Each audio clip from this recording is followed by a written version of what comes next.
Initiating system 1.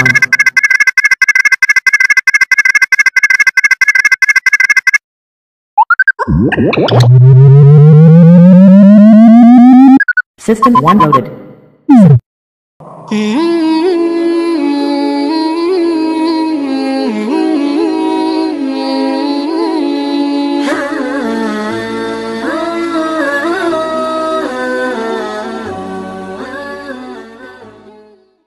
Keberhasilan ahli Al-Quran itu adab. Buka Quran surah ke-35 ayat ke-32, paling kiri sebelah atas. Thumma awrathna al-kitaba alladhina istafayna min ibadina. Kemudian kami wariskan Al-Quran itu kepada hamba-hamba yang kami pilih.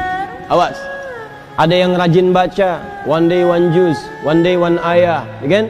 One day one surah, dan seterusnya. Ada yang rajin menelaah, buka tafsir ini tafsir itu. Ada yang rajin menghafalkan, ya Masya Allah. Tapi maaf, apakah semua orang itu dianggap benar oleh Allah ketika berinteraksi dengan Al-Quran? Tidak. Ada 3 golongan. Faminhum zalimun li nafsi. Ada orang yang senang dengan Al-Quran tapi zalim orangnya. Rajin baca dia, rajin tapi zalim, tidak mampu menempatkan ayat Quran sesuai dengan tempatnya. Apa? Zalim itu menempatkan sesuatu bukan pada tempatnya. Ini penghapus buat menghapus tulisan di papan tulis. Asalnya begitu. Tapi digunakan untuk melempar orang misalnya. Nah, itu zalim namanya. Gelas tuh fungsinya menampung air untuk minum. Gayung fungsinya untuk mandi. Ada orang minum pakai gayung, mandi pakai gelas. Itu zalim namanya. Ada orang sering ngaji, baca qul huwallahu ahad, katakan hanya Allah yang esa, hafal ayatnya, tahu maknanya, tapi tidak menempatkan ayat sesuai dengan tempatnya. Dia katakan di lisannya semua agama sama. Dzibin, celaka orang-orang yang dusta, hafal ayatnya, sering baca, tahu artinya, tapi dia berdusta. Itu zalim namanya. Jadi ayat-ayat itu tidak dipraktikkan dalam perilaku hidup, adab tidak ada.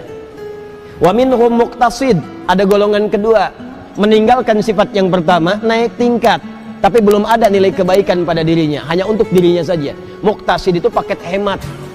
Jadi ahli Quran kalau perilakunya nampak kegiatan sehari-hari sering mojok di masjid misalnya, atau dekat tiang-tiang nyandar, baca ngulang-ngulang hafalan, tapi kalau diminta, Mas bisa ngimamin, yang lain saja. Nah, itu paket hemat kata Quran. Hemat untuk dirinya, belum bisa diberikan pada yang lain. Yang ketiga, wa minhum sabiqum bil khairati biiznillah.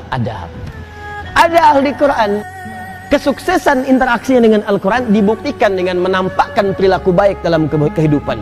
Sabiqum bil khairat, kalau bisa nomor 1 dia mengerjakan kebaikan.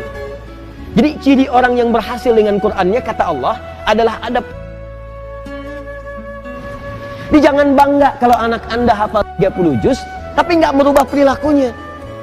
Yang yaitu hafalan banyak tapi perilaku semakin durjana. Yang salah tuh dalam hafalannya. Ada yang keliru. Ciri orang tuh kalau sudah dekat dengan Quran, karena Quran itu baik, maka akan ada perubahan dalam dirinya. Minimal tuh sifatnya dulu lebih tenang, lebih terukur, lebih baik.